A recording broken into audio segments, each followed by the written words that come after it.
بسم الله الرحمن الرحيم. السلام عليكم ورحمة الله وبركاته. أعزائنا الطلاب، درس من دروس المراجعة الخاص باللغة الفرنسية. طبعا درسنا لهذا اليوم les adjectifs démonstratifs. les adjectifs démonstratifs صفات الإشارة أو يقال عنها في اللغة العربية أسماء الإشارة. طبعا l'objectif je connais les adjectifs démonstratifs. سأتعرف في هذا المقطع على صفات الإشارة. Allons-y. L'adjectif démonstratif, c'est quoi? ما هي صفة الإشارة؟ C'est un mot utilisé pour désigner un nom. إذن هي كلمة تستخدم للإشارة إلى اسم معين. Il est mis toujours avant le nom. توضع هذه الأداة أو هذه الصفة قبل الاسم دائما. Exemple, ce livre, ces tables, ces enfants. لاحظوا على ces enfants دمجنا S مع ال E. Ces enfants ولفظنا Z. Ces enfants. Cet enfant, cette école, ces livres. Les adjectifs démonstratifs. طبعا لدينا 4 صفات. Ce pour le masculin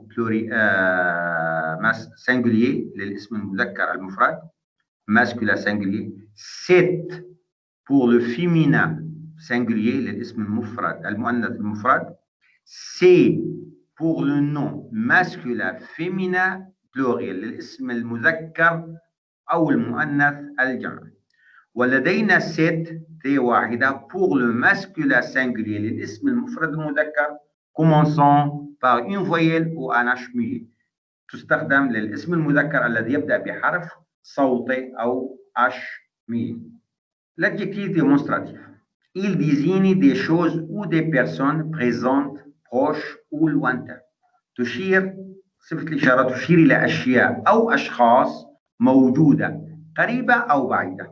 Exemple, regarde ce pont. إلى هذا الجسر. انظر إلى هذا الجسر. Ce pont. الجسر اسم masculin singulier مذكر مفرد. Cette imprimante. انظر إلى هذه الطابعة. Imprimante الطابعة اسم مفرد مؤنث féminin singulier. Ces statues, regarde ces statues. انظر إلى هذه التماثيل. إذا هذه الأمور موجودة أشير إليها. Ces statues هذه التماثيل جمع مؤنث. 2. Il désigne une période de temps proche ou un court.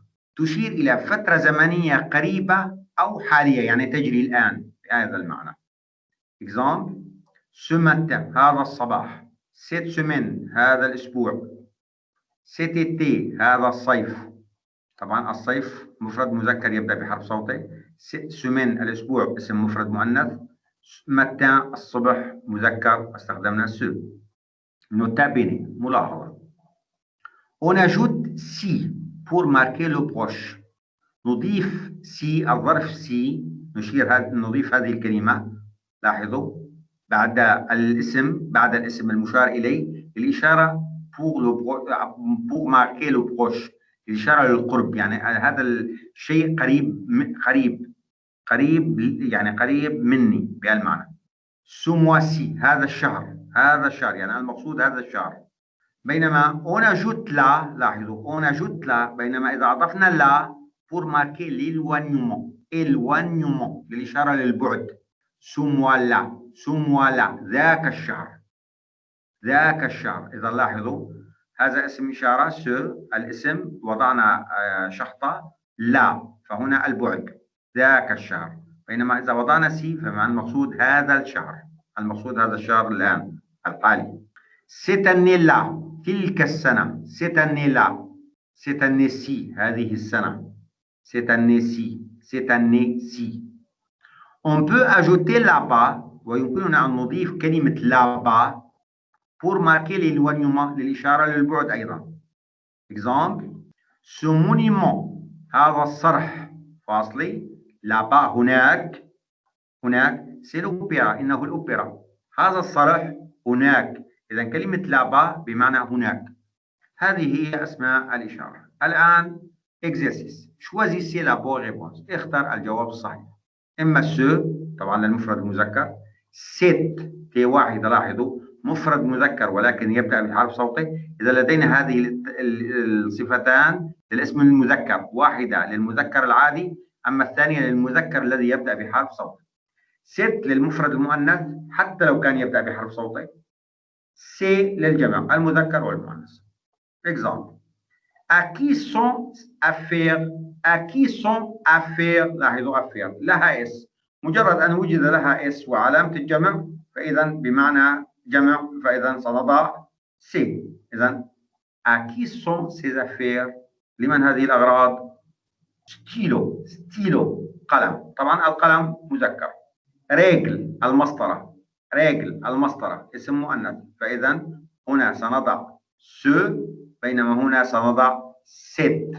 ست. سو ستيلو إي أسامي، هذا القلم لسامي. إي ست رجل وهذه المسطرة إي أنادية لنادية. أوبيتال مشفى، لاحظوا تبدأ بحرف صوتي، أوبيتال أو أشبيه. أوبيتال إي بخي دو شي موا، هذا المشفى قريب من بيتي. إذا بما أنها تبدأ بأش مية فإذا سنستخدم مذكر، لاحظوا المشفى مذكر. سيت أوبيتال، سيت أوبيتال هذا المشفى. Je me sers ordinateur، ordinateur حاسوب، لاحظوا تبدأ بحرف صوتي أو، اسم مفرد مذكر يبدأ بحرف صوتي فإذا نضع سيت. Je me sers أستخدم هذا الحاسوب، cet ordinateur tous les jours كل يوم. Je me sers cet ordinateur tous les jours. école مدرسة تبدأ بحرف صوتي ولكن مدرسة اسم مؤنث، إذا نستخدم cette. Cette école exige des examens d'entrée، هذه المدرسة تطلب امتحانات دخول. enfants أطفال sont contents، هؤلاء الأطفال مسرورين. ces enfants، ces enfants. لاحظوا بالنسبة لسي مع العاقل نستخدم كلمة هؤلاء، هؤلاء الأطفال، بينما إذا أردنا أن نقول كتب نقول هذه الكتب، سي ليفر. هذا هو درسنا لهذا اليوم. Je vous remercie. أشكركم.